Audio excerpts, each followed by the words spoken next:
It's not just a magazine, it's a brand. And how are you fellas doing this evening? Well, first of all, thank you very much, and we're both honored to, I always say when people are still, or even interested in talking to you, you know what I'm saying? But nobody wants to talk to you, then there's a problem. we appreciate it, and we're doing fine, and we hope you're doing good. Excellent, excellent. I can say for myself, I'm nothing but blessed. God is great, and it's very much a privilege to be on the phone with someone who I consider to be a legend, and it's even more so a privilege to, see him passing that legendary status on to his son, and to see what he does with the ball. So, my first question actually is for you, Paul Sr.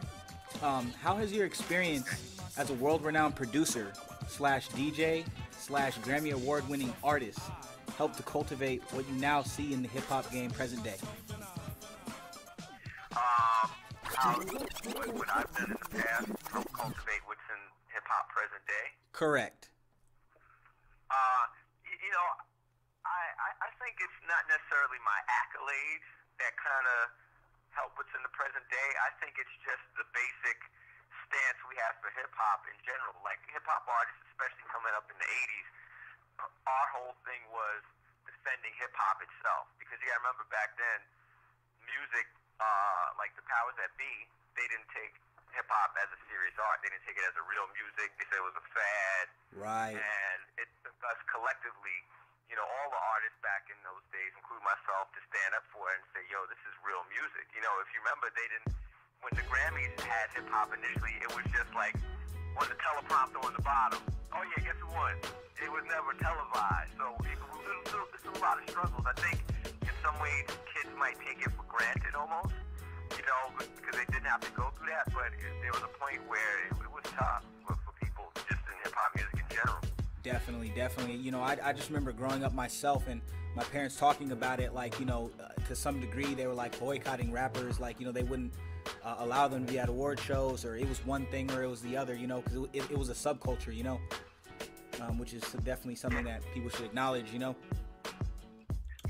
it's almost, not to drag it on any longer, but it's similar to like the civil rights movement in the 60s. Like, now, you thank all the people from the past, your Malcolm, your Martins, and, Panthers, about kind of fought for freedom and equal rights. But, I don't know if too many kids now really understand what people went through back then. You know what I'm saying? It's not even that long ago, to be honest. Right. So, and it's the same with hip-hop. It wasn't that long ago, but, it was tough times, man, for a minute, Exactly. And with that being said, do you feel to any degree whatsoever that there are any artists that actually still uphold that ideal or uphold that culture?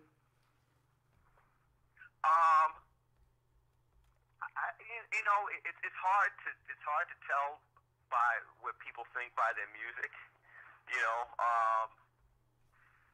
Just by like just the artistry of it. The only thing I could probably say is, people who I kind of hear who still, I guess, do hip hop, because hip hop is it's kind of morphed into something different nowadays. So it's kind of hard for me to say what's hip hop and what's not hip hop. I think a lot of music today has hip hop. Okay. But I think a lot of music today have the elements of what I think hip hop originally is. But I'm kind of lost, to be honest. I like sit back and like, wow, that's a hip hop song? Wow. Hip hop song. Wow. So Wow. I'm a little confused, to be honest. Definitely. Well put. Definitely agree myself. This next question here is for Paul Jr. Some people, they say that the music industry is a young man's game. So where do you see yourself in the game in relation to the role that your father has paved for you? Where I see myself in the game? Correct. Like in relation to, because it's a young person's game. So obviously, like, you fit right in that bracket to, what the people are doing right now. Like, the Kendrick Lamars or the Drake. Like, I'm pretty sure you're like right in that age frame. Where do you see yourself in relation to what your dad's done versus what you can do, and from what you know and from what you've learned, how you can apply just the different foundations that you've had into the music industry? Right. Well, first of all, I have to agree with some of the stuff my dad said. like a lot of stuff on the radio now is really whack. You know what I'm saying? Mm-hmm. Like, I didn't say all of that, but no. I mean, but like, okay, let me not say whack, but it's not real hip hop. You know what I'm saying? It's more pop now. Mm-hmm. So growing up with my dad, it was more like he showed me like all the elements of music, not just hip hop, but like a little bit of everything, like Bob James, stuff like where we sampled, like hip hop samples, and things that made hip hop, but I've always been in the studio, and I've learned a little bit of everything. So I kind of like, even like in our music now, I don't make a lot of stuff that you hear on the radio. I make a lot of beats that I real like hip hop. Like nostalgic, kind of nostalgic. Like if you listen to it, you would hear the '90s pretty much. Right. Well, yeah, not the '90s. I mean, it's updated music, but I have a twist on it. You know what I'm saying? A little bit new, a little bit old. Okay. Heavy sampled. But you might catch a piano or a synth in there. You know what I'm saying? Okay. So I kind of incorporated the both with using my dad's, what my dad taught me, and some old school styles along with the new. Okay. So you're definitely in the lane of a producer and a DJ as well. Oh yeah. Of course, I produce for the I don't know if you heard the Negros on Nice project. Correct. I definitely have. I did I produced about 50% of that, and I have a project out, a project coming out actually with a guy on the project on Negros on Nice project. His name is T. Harris, and two other dudes from my hometown. It's called Castaway. That's coming out soon, and it's fully produced by me, mixed down, engineered, and so it's actually pretty good. I was surprised myself. I was like, wow. Excellent. I criticized him, and I told him this already. I was like, yo, family, son or not, if something's whack, I'm going to tell you it's whack. You know what I'm saying? I respect you, but I respect the music too. And I don't think not too many people really respect music. They kind of are more into what they can get from it, but not what they can add to it. So, my thing is, if you're going to do it, respect it and add to it. Don't just try to extract. Hey, man, I don't care about the music. I just make sure I'm getting this paper. Right.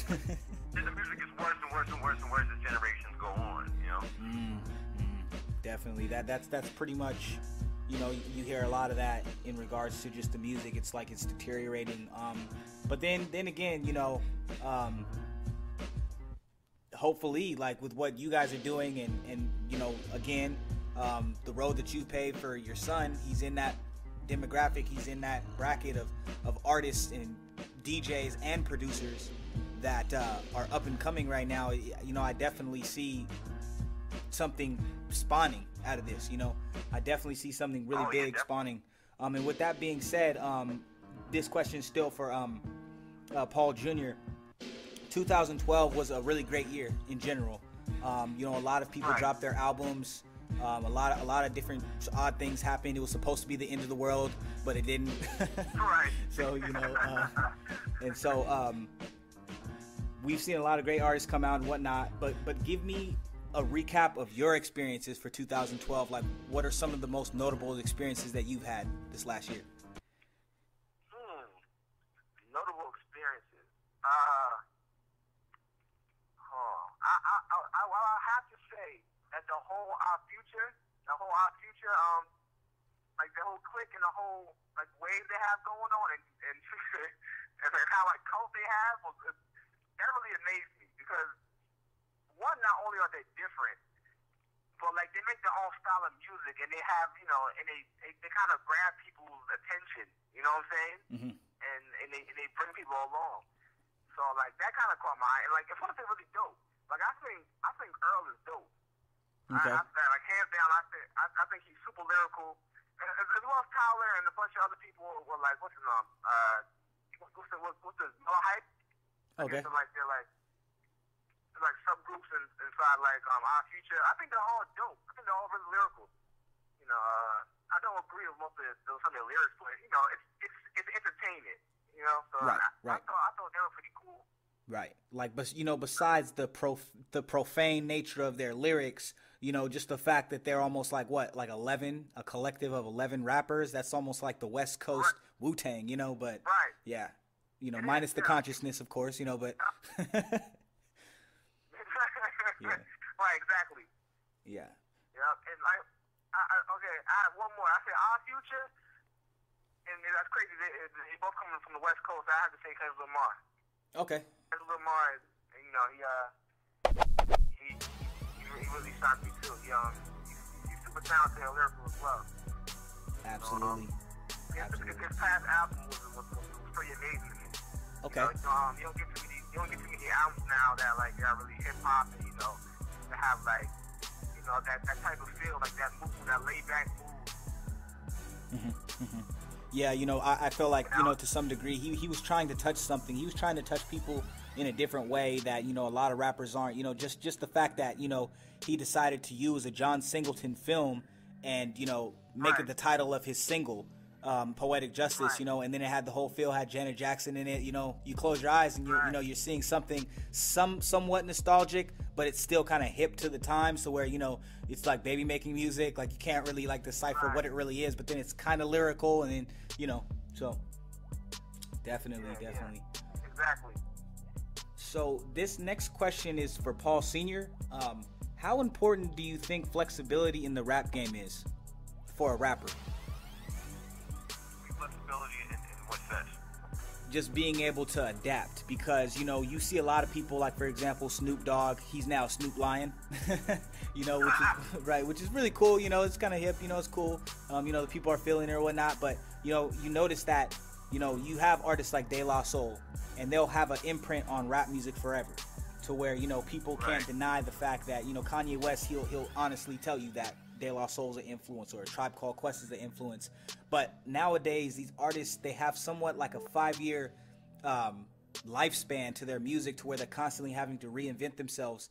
How important do you think flexibility now in 2012 is in the rap game?